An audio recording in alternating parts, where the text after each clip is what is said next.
मनीष कश्यप किसी न किसी कारण से हमेशा सुर्खियों में बने रहते हैं। मनीष कश्यप की सुर्खियों में बनने की वजह तो कई है, लेकिन मनीष कश्यप एक बार फिर से काफ़ी सुर्खियों में आ गए हैं जब मनीष कश्यप ने सरेंडर किया है। आपको याद होगा 1 साल पहले भी मनीष कश्यप ने सरेंडर किया था, लेकिन उस वक्त का पल कुछ और था और इस वक्त जब सरेंडर किया है तो इस वक्त का पल कुछ और है। तो आज के इस वीडियो में इसी मुद्दा पर चर्चा करेंगे कि आखिर मनीष कश्यप को सरेंडर करने की ज़रूरत क्यों पड़ गई और फिर सरेंडर करने के बाद मनीष कश्यप के साथ पिछले सेशन जैसा हाल तो नहीं होगा और मनीष कश्यप हमेशा सुर्खियों में क्यों बने रहते हैं। तो चैनल पर नए हैं तो चैनल को सब्सक्राइब कर लीजिएगा, वीडियो में एंड तक जरूर बने रहिएगा। तो सबसे पहले हम बात करते हैं कि आखिर मनीष कश्यप सुर्खियों में क्यों बने रहते हैं। तो देखिए, मनीष कश्यप उस वक्त से सुर्खियों में बने रहते हैं जब से मनीष कश्यप ने गरीब, मजदूर, असहाय लोगों के लिए माइक उठा करके आवाज़ उठाना शुरू किया।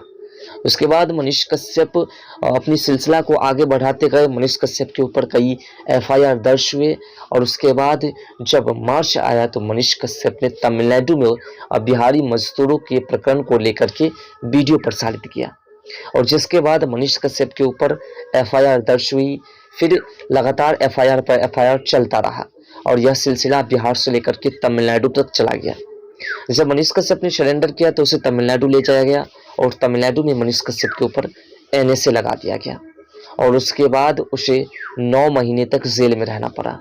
लेकिन 9 महीने तक तमाम न्यूज़ पोर्टल पर मनीष कश्यप की चर्चाएं काफ़ी जोरों शोर से होती रही।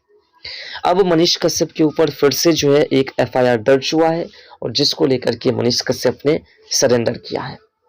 मनीष कश्यप की सुर्खियों में बने रहने की और कई वजह है कि मनीष कश्यप हमेशा सरकार से डट करके प्रश्न करते हैं, सरकार की नज़रों में नजरें डाल करके प्रश्न करते हैं और यही कारण है कि तमाम न्यूज़ पोर्टल्स पर मनीष कश्यप की चर्चाएं जोरों शोर से होती रहती है।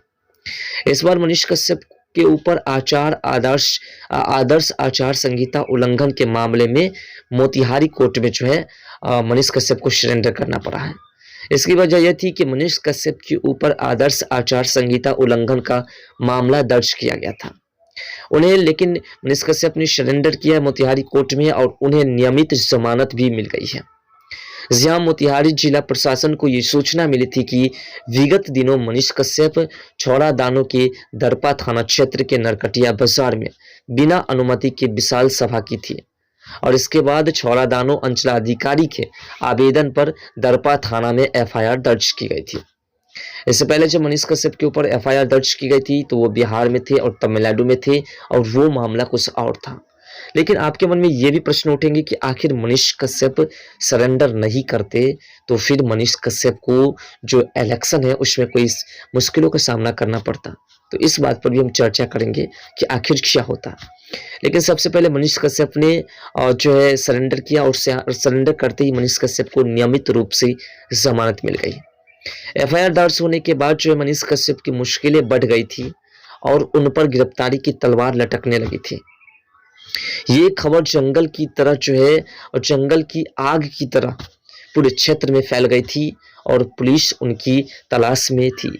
इसी बीच गुरुवार को मनीष कश्यप एकाएक मोतिहारी कोर्ट पहुंचे और आत्मसमर्पण कर दिया। यहाँ लंबी बहस के बाद कोर्ट ने उन्हें नियमित रूप से जमानत दे दी। उसका एक्सक्लूसिव जो है मनीष कश्यप ने खुद खुलासा किया है। लेकिन प्रश्न यही है कि आखिर मनीष कश्यप ने सरेंडर किया और जमानत ली, तो क्या अगर सरेंडर नहीं करते और जमानत नहीं लेते तो फिर उसको जो है इलेक्शन में दिक्कतों का सामना होता।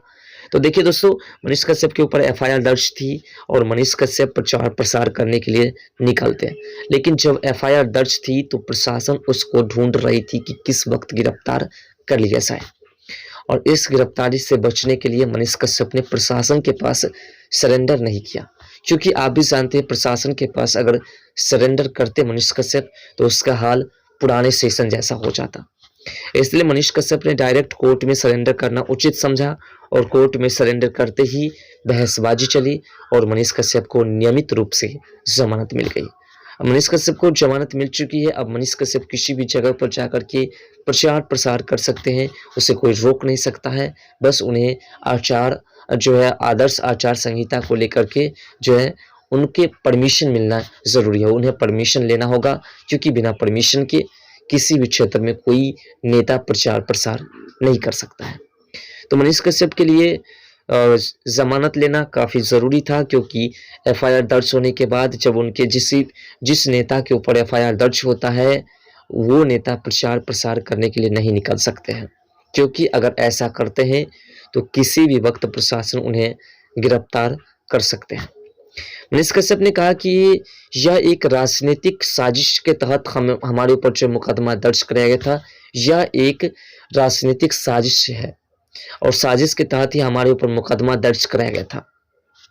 इसके बाद आज उन्होंने कोर्ट में सरेंडर किया, जहां उन्हें जमानत मिल गई, यानी और केस के संबंध में पूछे जाने पर मनीष कश्यप ने कहा कि मुझे जमानत मिल गई, मुझ पर एक साजिश के तहत आदर्श आचार संहिता के उल्लंघन का मामला दर्ज करवाया गया था। ऐसा नहीं था कि हमने उल्लंघन किया था। मनीष कश्यप का ये भी कहना है कि उसने आदर्श आचार संहिता का उल्लंघन नहीं किया था, बल्कि साजिश के तहत उनके ऊपर कार्रवाई की गई थी। लेकिन इसमें कितनी सच्चाई है ये तो मनीष कश्यप ही जानेंगे। फिलहाल इसकी पुष्टि अभी तक नहीं हुई है। अगर इसकी पुष्टि होती है तो हम आपको बताने का प्रयास करेंगे।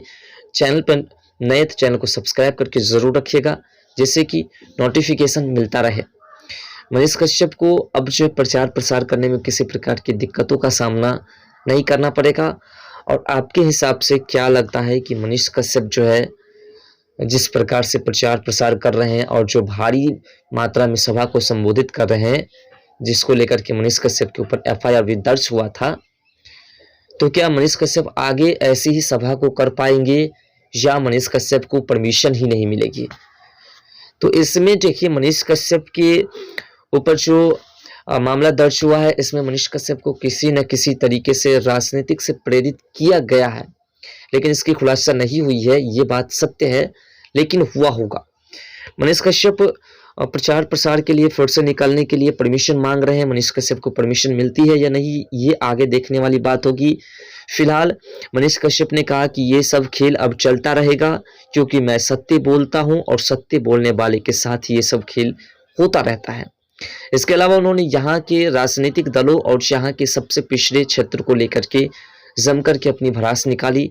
मनीष कश्यप ने कहा कि यहाँ की सरकारें किस प्रकार से कार्य कर रही है, ये आप जानते ही हैं।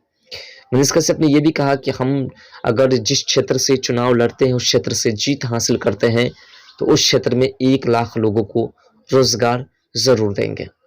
कुल मिलाकर के मनीष कश्यप ने ये तमाम वादे कर दिए हैं। जितने वादे मनीष कश्यप ने कर दिए, अगर उन तमाम वादों को पूरा कर देते हैं तो मनीष कश्यप को बिहार का अगला सीएम तय माना जाएगा और अगला सीएम मनीष कश्यप 100% बन पाएंगे।